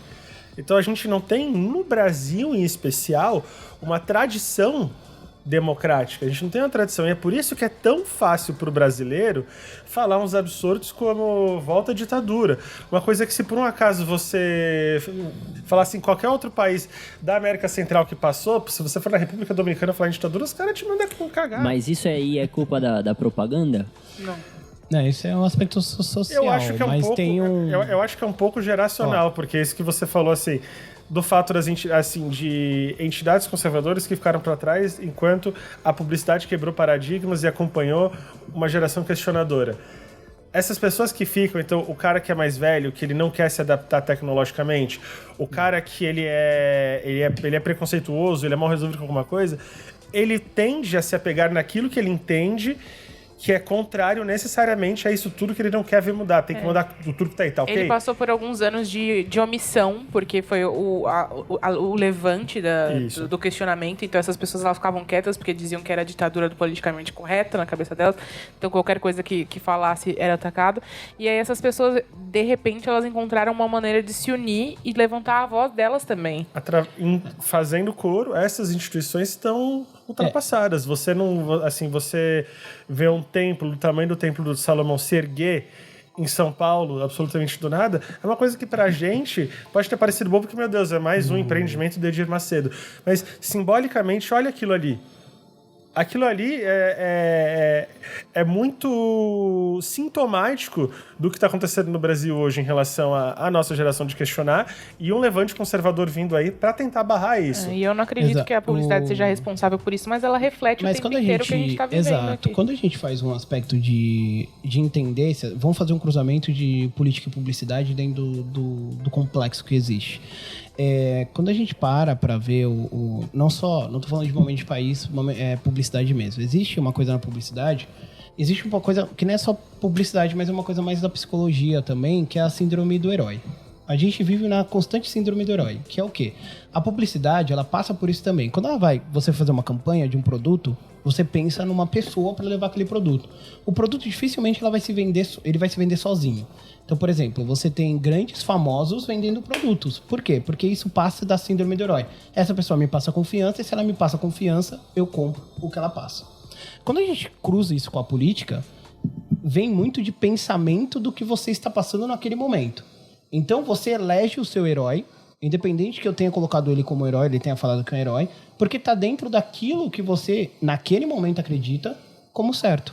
Uhum. Então, assim, muitas vezes, quando você cruza esses dois aspectos, os dois usam a mesma estratégia. Uhum. Mas dentro de um grande sistema, você tem que entender que o poder democrático, que a democracia deveria ser para as pessoas a coisa mais importante que ela tem, porque o poder de voto é muito importante, ela deveria entender que aquilo não é uma escolha por síndrome do herói. Esse cara vai levar a nação lá na frente, eu acredito nele. Não. Ele vai te representar por um tempo. Então, diferente de um shampoo que você compra, que vai deixar o seu cabelo mais bonito, porque o cabelo da moça ou do menino é mais bonito, ele não tem poder econômico nenhum sobre a sua sociedade. Então, a síndrome é a mesma quando você usa em publicidade, mas os efeitos são totalmente diferentes. Eu acho que transformou-se também assim, talvez pra gente nunca ter... A gente vem de uma geração que nunca teve a participação democrática questionada, então você facilita transformar uma atividade tão importante como votar em publicidade. Então você não está votando na proposta do cara. A gente votou num cara pelo que as pessoas achavam que ele não era. E não pelo que ele estava defendendo necessariamente. Mas porque a publicidade do anterior estava ruim. Mas isso é publicidade. Por quê? Porque aí você vem e faz uma pesquisa do que você não quer. Por exemplo, o que eu vou dizer agora é porque eu sou um publicitário e já trabalhei com isso, não que eu me orgulho. Eu já trabalhei com campanha política. Então, o que você faz você analisa o que o público, na verdade, procura dentro daquele aspecto. Então, você molda o candidato daquilo que o público espera. Então, a gente viveu uma grande revolução, na verdade, antipetista, de uma síndrome de não quero mais isso, onde qualquer um que se posicionasse ia ter uma grande margem de votos. Elegeram um grande salvador, né? Na verdade, é assim... Acho mais uma contexto. Se você for conversar com uma pessoa que votou no Bolsonaro, você vai ver que essa pessoa, ela não sabe nenhum plano de governo.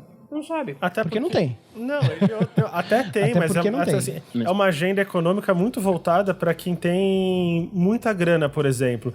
Então, assim, uma coisa que eu falava, se você não tem 50 milhões investido no banco, não justifica você estar votando na agenda desse cara.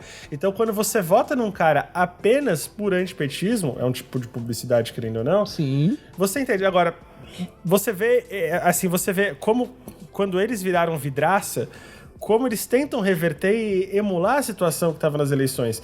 Com todo esse escândalo que está acontecendo, vocês sabem que eu fico no Twitter que eu estou tentando ser bloqueado pelo presidente frequentemente. O Carlos, outro dia, ele reviveu hoje de manhã Foro de São Paulo.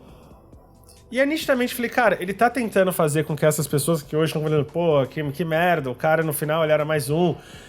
Lembrar que, meu Deus, mas a gente votou nele porque a gente tem que enfrentar o comunismo galopante que vai acabar com as nossas crianças e a família. Não é o fato de você ir no puteiro toda quarta-feira trair tua esposa. Não é. É o comunismo que vai pegar você. Exato. E é um jeito de você criar uma situação de nós contra eles, de medo. E essa é a publicidade do medo que eu falo que o governo faz muito. Aí a gente tem que... Eu vou discordar de você, porque a gente tem que definir também até onde vai a publicidade, né? E até onde vai a propaganda, né? Porque no fim do dia, a publicidade, ela tem pauta específica, ela tem uma remuneração específica, ela tem um cliente específico e ela tem um objetivo específico. A propaganda, ela é muito mais difusa, ela não é necessariamente remunerada e ela tem objetivo escuso. É uma coisa mais global, assim. Então, assim, não dá pra falar que o que os políticos fazem é publicidade, entendeu? Então, tem que chamar de propaganda. Porque assim, quando a gente for entrar, é que nem todas as normas, assim, a publicidade e a propaganda, ela não é bem dividida, não existe uma... Existe, publicidade é pago e propaganda é, como ele falou, é uma coisa mais ampla. Não exatamente você está pagando para se propagar. Mas ao mesmo tempo, quando você tem uma verba de campanha, você faz publicidade, porque você paga aquele espaço. Cara, então, as propagandas eleitorais brasileiras são cases de publicidade no mundo inteiro. Coisas que poucas pessoas sabem. Olha que interessante isso. Quando você vai fazer uma propaganda na Globo, você recebe uma tabela da Globo com valores gigantescas e dentro desses valores você tem uma porcentagem de 80 a 90% de desconto. E aí você fala, poxa, calma aí, eu não vou pagar 1,5 milhão então no Jornal Nacional? Opa, tá valendo a pena. Mas isso não vale pra política. A única coisa que paga tabela cheia na mídia, dentro de TV, é a política. É, política. É o governo. É o governo. Então, assim, se você for ver, tudo é lucro, tudo é uma parte. Então, assim, quando você faz uma propaganda na TV de um político, você tá pagando um absurdo pra ele aparecer lá. Que seja 8 segundos por determinação ou 9 minutos. É caro. Então, assim, quando você tá vendendo aquela imagem e aquela postura da pessoa, da maneira que você descreveu aquilo, é por um apelo e estratégia. Você não pode hoje fechar o olho pro nosso governador, que organiza muito bem uma suruba. Você não pode... porque ele tava organizando. Participando, a gente percebeu que não tava. Eu tenho minhas desconfianças disso aí. Eu tenho mais desconfianças. Pra mim, isso aí foi tudo planejado. Foi um golpe publicitário. Mas aí que tá. Quando você mostra um... E faltou mostrar um instrumento ali. Não vendeu o produto. Quando você mostra uma estratégia como essa, de você colocar, você mostra o molde dele de campanha. Assim, ele tinha uma propaganda de TV, e isso é uma estratégia publicitária. Onde ele começa... Vocês podem procurar esse vídeo, tem uma foto do pai ou da mãe dele, enfim, preta e branca na parede, e ele fala o texto de... eu sei o que é sofrer. Meu pai sofreu na ditadura. Isso era começo de campanha. Depois da 3ª ou 4ª pesquisa do Bolsonaro, ele apoiou o Bolsonaro, que apoia a ditadura. É publicidade isso. Você não liga pros seus princípios. Tem um vídeo no YouTube que chama Campanha... Retomando aqui o que eu disse, eu não vou falar, vocês ouviram. Campanha eleitoral, e ele faz uma campanha genérica para você ver como todas as campanhas são necessariamente o mesmo formato. Desde você começar a campanha com a voz falando, começa agora a propaganda do candidato. Aí tá, o candidato nasceu e tem fotos em preto e branco no fundo. E se você for analisar, é tão safado que é muito bem feito. É muito bem feito. E é tão bem feito que você não percebe que existe um formato safadérrimo, banjadérrimo ali, porque é muito bem feito. As propagandas eleitorais brasileiras não tem... Cara, eu não vi... Acompanhei as eleições dos Estados Unidos, eu não vi nada parecido com o que foi... Se você pegar 2010, quando o PT tinha que lançar pela primeira vez uma coisa que vinha do nada, e você tinha que vender a imagem de uma mulher que completamente fora do padrão, uma senhora de idade, que não fala tão bem, em função de tudo, enfim... E faz aquilo de uma forma... É genial aquilo. Se você tivesse... Seria mais genial se você não estivesse falando do futuro de um país inteiro. Uhum.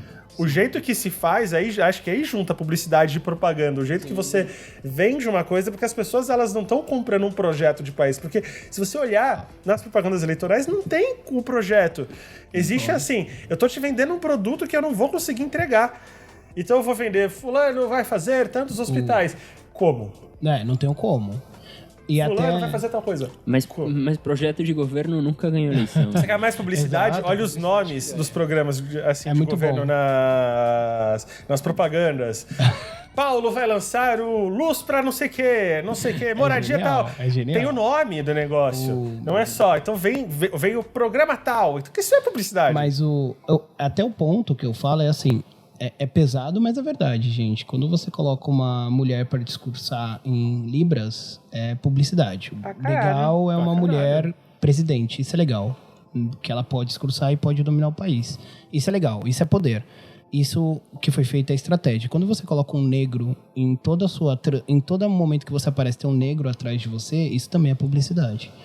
Então, assim, tudo é publicidade dentro de uma imagem de uma pessoa. Então, é muito complexo quando você aparece envolve na foto política. sua comendo Tudo é na publicidade. mesa sem toalha. É isso. Sabe? Cortando, passando doce de leite condensado Então, no Tem assim, pão. bolo de não é que fubá você- na sua mesa. É bem assim. E aí que eu volto no meu termo que eu usei de burrice optativa. Não é que você foi enganado. Você deixou. Simplesmente você Acho que tinha um tem muito conteúdo que é ali. emocional, Thiago. Não é que você deixou se enganado. A gente é muito emocional porque a gente é de ser humano e essas Não é propagandas, emocional, elas são... Fran, é subliminar. Então, o público não se dá conta, às vezes, da mensagem que ele está recebendo. Às vezes não, sempre. Eu acho É. que quem se dá conta? Algumas pessoas que têm essa anteninha ligada e a gente que trabalha com a comunicação o tempo inteiro, então Sim. tá sempre com a percepção aguçada nesse sentido.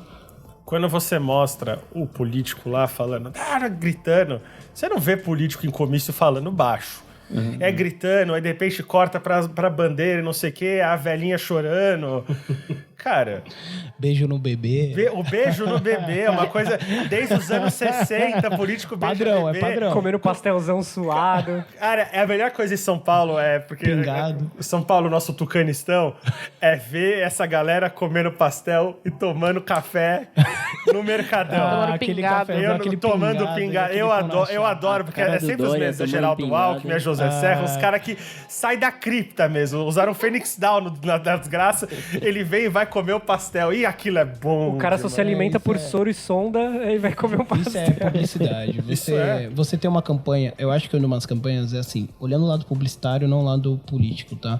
Quando você traz uma imagem como o do Dória como prefeito, onde você traz ele como trabalhador e faz ele todo dia vestir uma roupa diferente pra trabalhar junto à pessoa, independente se for lixeiro, bombeiro, o que for, isso é uma estratégia gigantesca de publicidade. Por quê? Você tá aproximando ele de um público que não conhece. Você quer uma estratégia maior de publicidade? É quando o Dória tenta se aproximar de um público conservador que provavelmente questiona a heterossexualidade dele, convenientemente ele aparece num vídeo de pau mole com 6 putas.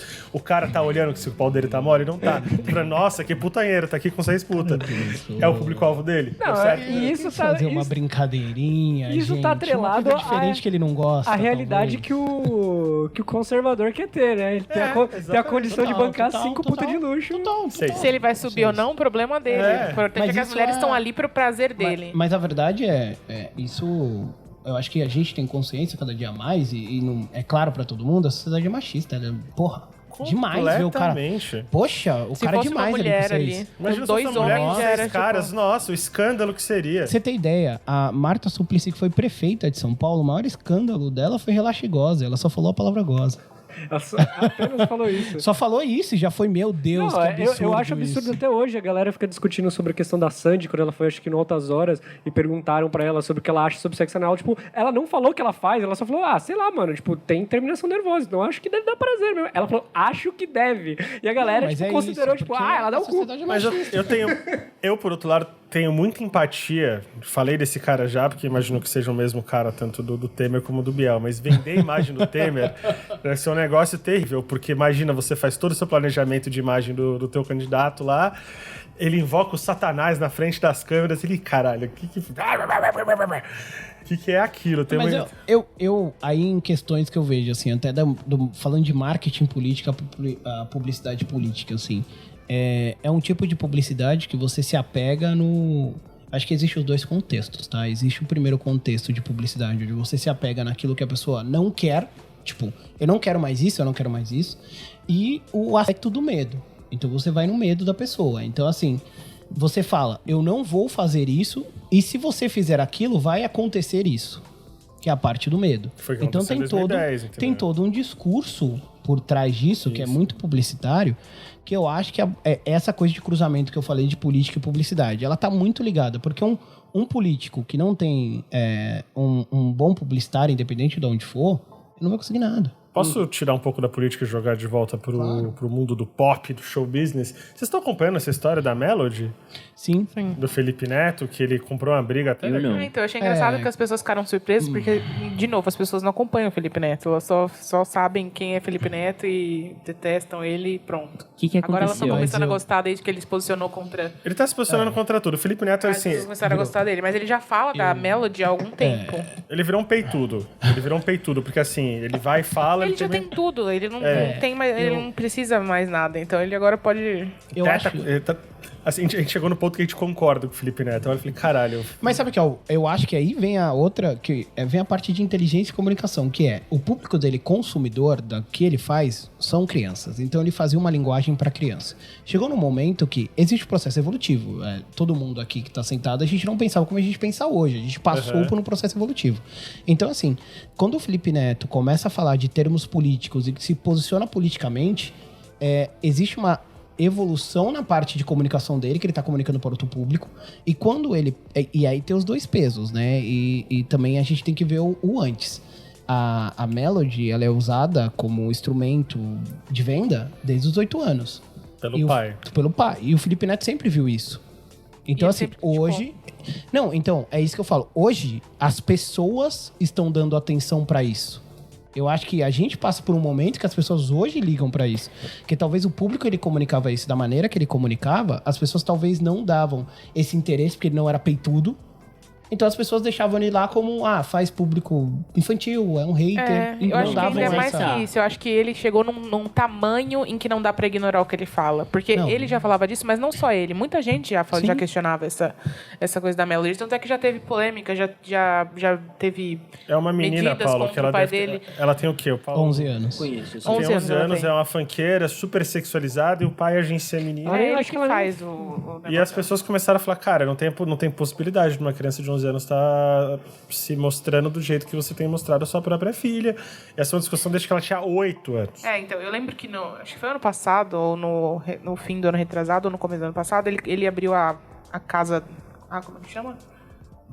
Esqueci o nome da casa do Felipe Neto. A gente tem outras coisas do meu cérebro. Deve ser, Mansão dos Netos, uma coisa assim. Mansão dos Netos, Mansão Neto. E aí ele fez um videoclipe lá com várias pessoas pra poder comemorar, porque ele faz videoclipes, né? Acho que depois da Copa ele vai ficar um tempo sem fazer, mas ele costumava fazer videoclipes. E aí, nesse dia, a Melody foi na casa dele e ela levou um desenho pra ele. Dele. Porque ela é uma criança e crianças fazem desenho dos seus ídolos, entendeu? Crianças desenham. E aí ele falou, nesse dia que me deu o clique, caralho, é uma criança. Porque até então, se você acompanha a comunicação da Melody, se você olha qualquer... Tipo, eu sabia que ela era nova, mas nunca você vai pensar que ela tem no mínimo 15 anos. Eu tomei um susto quando eu soube que era 11. Eu tomei um susto. E aí, o que acontece? Ele ficou famoso, uma das coisas que fez ele começar a crescer de novo, porque ele teve que se reinventar, né? Ele tinha parado. Foram os reacts. Então, ele vê os vídeos que ele sabe que as pessoas vão querer que ele comente. Tanto é que foi uma época que ele fazia muita coisa de funk, Condzilla, né? Que é o que as pessoas consomem. E ele começou a fazer react e as pessoas pediam... A Melody mandava pra ele, o pai dela, né? Mandava, faz aí da minha filha. E aí, quando ele ia reagir, ele falava indignado, tipo... Só que ninguém se importa, porque é um público que já tá consumindo aquilo, entendeu? Eu acho que ele teve essa transição de público pra chegar nesse ponto de ele comunicar mais uma vez e as pessoas realmente entenderem o peso disso. Até porque agora o cara tá com 29 milhões de inscritos. Entende? Não só crianças ali. Exato. Ele tem um público intermediário. Ele mesmo fala. Tanto é que o que faz conteúdo para crianças é o irmão dele. O conteúdo dele não é só para crianças. É ali pré-adolescente. Não, ele tem assim... E tem os pais também. Ele fez um trabalho muito grande de manter desde o começo ele que ele fez essa mudança, ele comunicava, tipo, peçam para os seus pais assistirem com vocês. Chamem seus pais. Então os pais têm essa ligação com o conteúdo dele. Né?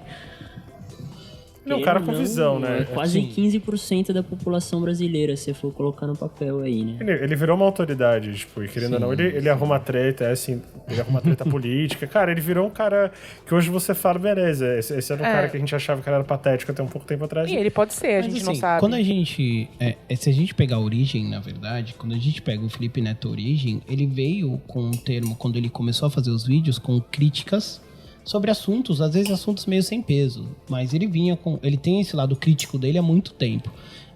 Existe aí que vem a posição do marketing. Quando você percebe o que mais é consumido dentro da ferramenta que você trabalha, você adapta. Então ele se adaptou para o crescimento. Hoje, como vocês falaram, ele é muito grande. Ele não precisa mais disso. Só que eu acho que ele bolou os passos dele, Thiago, porque ele fazia, uma porrada de vídeos polêmicos. Até ele chegar, ele não mudou de nada. Tem toda uma fase do Felipe Neto, e eu sei porque eu acompanhava, por exemplo, o canal das Bi.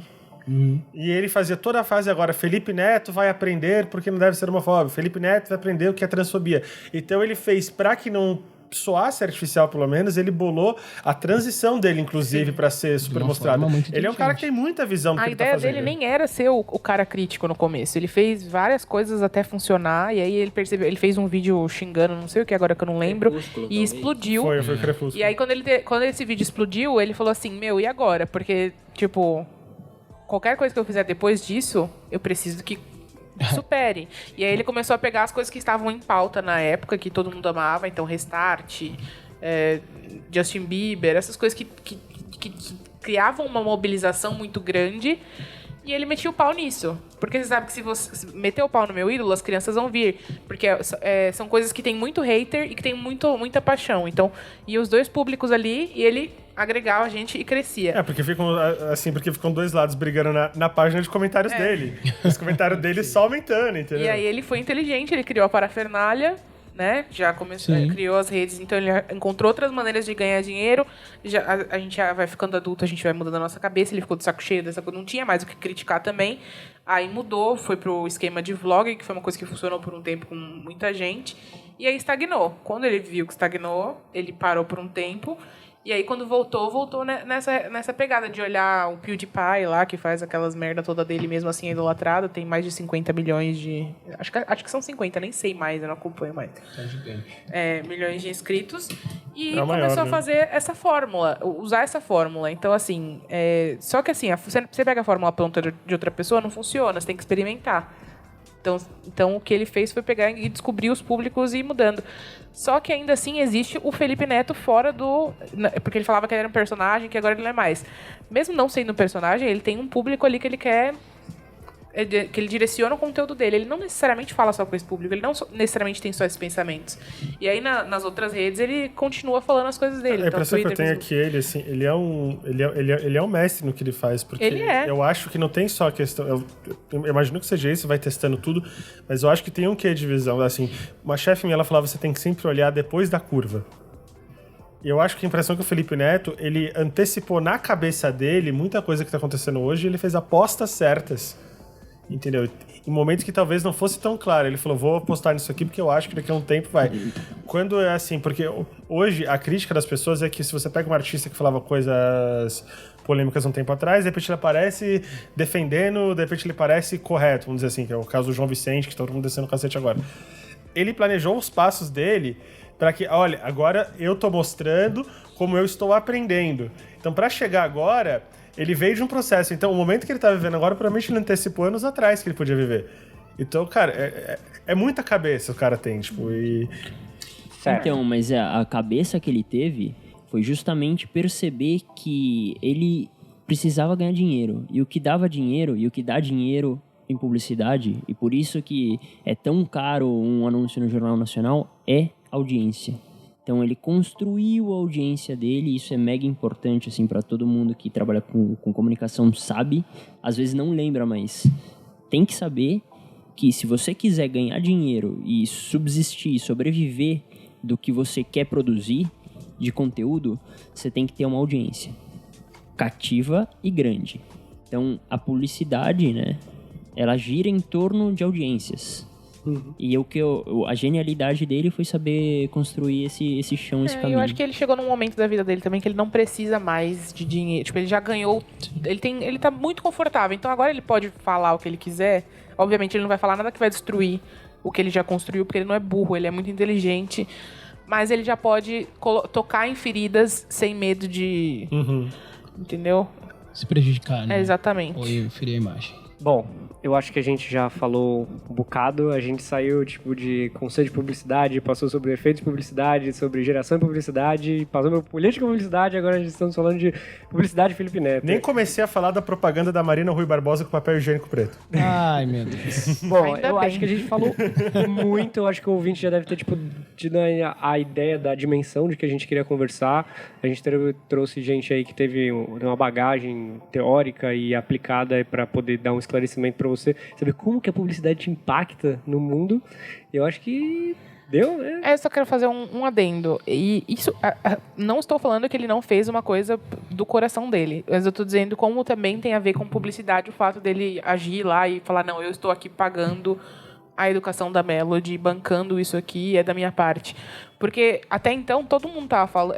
Porque as pessoas estão. Eu vi pessoas questionando, falando assim, nossa, tem tantas mulheres questionando o que está acontecendo com a Melody o tempo inteiro e ninguém fala nada. Daí o Felipe vai lá como homem, fala e tá todo mundo aplaudindo. E as pessoas responderam assim pra ela. Não, mas ele fez alguma coisa, ele não só falou. Gente, as pessoas não têm condição de bancar a educação de outra pessoa. Total. Tipo assim, as pessoas mal têm condição de bancar a educação dos próprios filhos.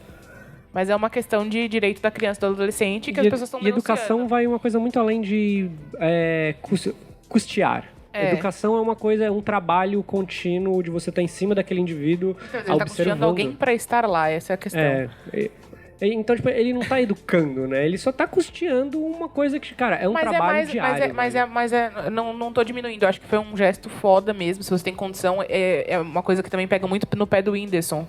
Porque o Whindersson não é uma pessoa que se manifesta politicamente o tempo inteiro, mas ele também é um cara que tem 30 e poucos milhões de inscritos e que tá o tempo inteiro ajudando da maneira que ele pode. Então ele não fica falando que ajuda. Mas se alguém vai lá e bate nele, ele fala, mas cara, eu tô aqui fazendo. Eu não preciso ficar. Então, acho que tem essa diferença. São pessoas que já chegaram num patamar que a gente não tá. Então, provavelmente nunca vai chegar, né? Infelizmente. Mas... E que usam isso de alguma forma positiva. Mas que se elas falam, acaba se tornando publicidade para elas também. Ajuda a conquistar mais coisas. Tava todo mundo gritando sobre xenofobia, tudo assim, no meio das eleições e tudo não sei o que. Xenofobia em relação aos nordestinos. Até que chegou uma hora que o Whindersson saturou e foi o Whindersson falar que, pô, meu Deus, não devemos ser preconceituosos. Porque ele falou, porra, para de falar do Nordeste, caralho. Tipo, não é tipo, eu sou daqui, vocês me dão dinheiro e eu sou daqui. Bom, então estamos discutidos. Vamos para o quadro das recomendações? Posso começar? Pode. Porque eu nunca sei, eu sempre penso em alguma coisa na hora. Vamos ajudar a salvar Azeroth, salvar World of Warcraft da Activision. Terça-feira agora tem patch 8.2. Se você parou de jogar por qualquer motivo, vamos voltar, porque não deixa o samba morrer, não deixa o World of Warcraft acabar. E é isso. Vamos lá. Eu tenho uma indicação bem legal pra vocês. Minha indicação veio do Vitor. Eu não sei, eu não preparei a indicação, então eu vou falar isso mesmo, já que estamos falando de joguinhos. Eu quero que vocês baixem Hearthstone, por favor. Vamos jogar cartinhas. Aí, Blizzard, patrocina, Blizzard. Patrocina nós, Blizzard, porque é muito divertido, é muito fã. Não gasta dinheiro, porque meu critério para jogos no momento é não gastar dinheiro. Então vamos jogar Hearthstone, me adiciona aí, Maltini, e a gente joga umas Eu quero saber qual de vocês três vai ter coragem de fazer propaganda do Diablo. Ninguém. Pode ter certeza que ninguém. Tiago, Paulo, vocês têm alguma coisa pra indicar? Eu acho que indicação, assim, pra quem tá começando a parte de marketing, assim, mais importante, profissional de marketing ou publicidade ou o que for, pense que você vai guiar a publicidade nos próximos tempos, então você vai ter que ser a pessoa que vai atrás da referência. Não espere isso das outras pessoas, você vai ter que buscar isso. Então, entenda, leia, busque. Se você for uma pessoa de leitura, leia Kotler, porque ele é a base. Então, você tem que ler a base. Se você for uma pessoa que gosta de ver vídeos, eu acho que existe alguns filósofos. Eu gosto da ideia do Cortella, do que ele traz. Então, o canal do Cortella é muito legal. Cortella é bom. Veja isso para você expandir sua mente. Isso que é legal, identificar coisas como essa. E eu acho que as dicas são essas. E dicas de jogos, assim, eu acho que para você que tá meio triste com o Diablo, tem o Lost Ark, que é um jogo que é muito melhor e você pode jogar. Assim, não me pagaram, mas é muito melhor. Ninguém me pagou também. É porque assim, o Diablo a pessoa esperava. E aí o Lost Ark trouxe o que todo mundo esperava do Diablo. Só uma dica. Nessa todo campeonato as pessoas só esperam que o Diablo resista. Força, guerreiro. Força, Diablo. Gente, só uma coisinha, desculpa, Paulo. Eu falei da série no meio do negócio, eu vou lembrar dela. The Good Fight, tem na Amazon Prime. A anterior a ela, porque ela é um spin-off, é The Good Wife. Pelo direito de a The Good Wife é mais política. A The Good Não, Fight, da advogada? as duas são políticas, na real. Da advogada. É muito legal, eu gosto muito. E é isso. E vocês assistam Mad Men também, tem na Netflix. Muito bom. Eu não sei, vai ter agradecimento, que eu quero agradecer vocês pelo convite, muito obrigado. E outra coisa, dica de filme, assistam, por favor, Infiltrados na Clã, porque vocês vão expandir a mente de vocês novamente. São dicas de expandir a mente para você entender o que acontece no mundo que você não está. E obrigado por fumar também, né? Obrigado por fumar, a gente, a gente citou aqui, é um puta filme. Assim, se você é um profissional de comunicação, de marketing, de relações públicas, de publicidade, de RTV, pode assistir. A gente não vai citar Cidadão Kane, que todo castelhano detesta Cidadão Kane. E minha recomendação, assim, se você também é um estudante dessas áreas, tenha um cuidado e um carinho especial por matérias que geralmente os estudantes não dão valor, como mídia, psicologia de consumo, não necessariamente mídia, sociologia, antropologia... Ética, antropologia, ética meu em Deus. Publicidade é complicado, mas assim, você, como profissional, você vai ser um profissional diferenciado se você saber entender o mundo de uma forma, ou o ser humano e a sociedade de uma forma, com um olhar que a antropologia, que a sociologia, que a psicologia traz para você. Vai fazer com que você também aprenda a vender melhor e enfim, a cumprir com os objetivos do seu trabalho melhor. Só que ele falou de antropologia, outra coisa que eu só queria pontuar, eu aprendi antropologia com Maria José, uma professora muito boa de antropologia. Agradeçam seus professores no futuro, porque eles fazem parte da sua formação. Então, assim, assistindo Odisseia 2001, cara, outro filme que você puder assistir, pense que o filme foi gravado em 1968 e veja o que o Kubrick fez. Pelo amor de Deus, é genial. Bom, chegou minha vez? Eu Na verdade, tem você, né? Nem eu ainda.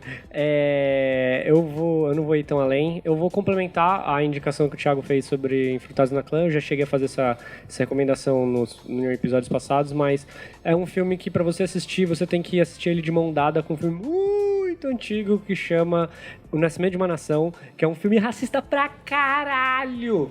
E ele é conhecido atualmente como um histórico da história do cinema, porque você vê como o cinema influenciou também o conceito julgo popular.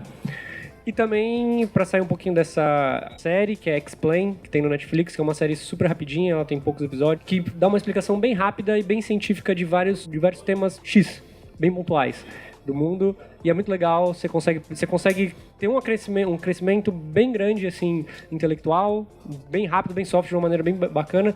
E por último, eu ia recomendar um álbum que eu venho ouvindo muito ultimamente, que é o álbum do Blackbeard, que é o Cybersex, que saiu já faz um tempo. E é isso, eu ouço porque eu tô num momento da minha vida que eu gosto de sentar o pau nas coisas. E é isso. Quem não gosta, né? De sentar. Em todos os sentidos. Quem não tem pau, né? Então é isso aí, gente. Obrigada, meninos, por virem. Foi muito legal. Prazer. Você quer dar uma mensagem final? Só queria agradecer vocês pelo convite, muito obrigado. A gente agradece a presença de vocês dois. Queria falar que, eu sou ouvinte assíduo, eu amo todos vocês e é um prazer estar aqui Vai vir mais o Paulo. participando Já e... sequestrou aqui. Meu Deus, vocês são muito fodas e assim, amo vocês e é um prazer falar sobre um tema que a mim me é caro como a publicidade. Queria agradecer a presença de vocês dois, tanto o Thiago quanto o Paulo, que são caras que eu conheço há muito tempo. O Thiago, trabalhei muito tempo com ele, o Paulo já conheço ele de longa data do círculo de amizade. E é isso. Considerações finais, senhor Francisco, senhor Ariane? Esqueci, né, gente? A gente tem que convidar vocês para as nossas redes sociais. Twitter, ExaustosPod, Facebook, ExaustosPod, Instagram, Estamos Exaustos. E se vocês tiverem alguma observação sobre o que a gente falou, se vocês quiserem fazer algum desabafo, contar alguma história de vocês, ou como a publicidade influenciou vocês, o que vocês acham do que a gente falou, manda e-mail para estamostodosexaustos@gmail.com. Tá bom? Eu sou a Ariane Love Maltini, vocês podem me xingar também ou falar comigo o que vocês acharem importante. Eu sou Vitor, mais conhecido na internet como Vitor_Wolf. Eu sou Francisco Junqueira, Call of Junqueira. Cuidado com o meu Twitter. Thiago? Sou Thiago Alves, vocês me encontram como Thiago Alves mesmo. TH? TH, por favor. @Lalo_Barros. E é isso, gente. Muito obrigado aí por você, ouvinte, que ficou até agora. Espero ver vocês semana que vem. Tchau. Adeus! Tchau, tchau.